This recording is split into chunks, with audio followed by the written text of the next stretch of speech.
A look at the West Wing there, the doors heading towards the Oval Office at the White House. As we told you earlier, there were 2 empty seats at the table for President Trump's meeting with congressional leaders this afternoon here at the White House.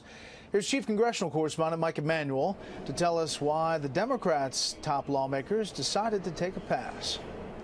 To run down to the White House for a meeting that I gather Senator Schumer and Leader Pelosi are not coming to.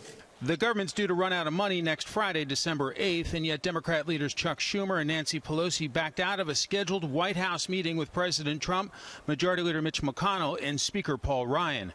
Schumer said after a tweet from President Trump saying he doesn't see a deal on the end-of-the-year issues, they want to cut him out of the fiscal talks. As long as he remains a destructive force, it would be a waste of everyone's time to continue working with someone who clearly has no interest in coming to an agreement. We hope the president, in order to avoid this calamity, will change his mind. The Senate Majority Leader notes he never backed out of a meeting when President Obama was in the White House.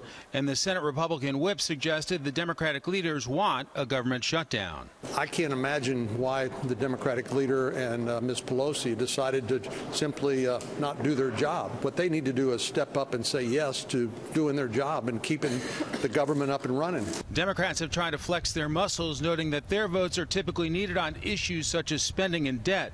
They're definitely needed in the Senate, where most major pieces of legislation require 60 votes, and there are only 52 Republicans. And Schumer has rattled off a laundry list of items he wants included in a spending bill, such as cost-sharing reductions for Obamacare, more hurricane relief money, and a debt ceiling increase.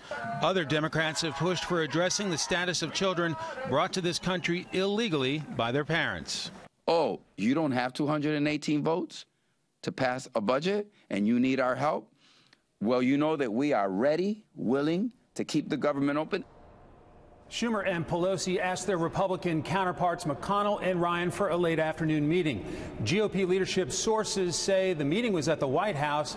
They skipped it, so no side meeting. Brett? Mike Emanuel live on the Hill. Mike, thanks.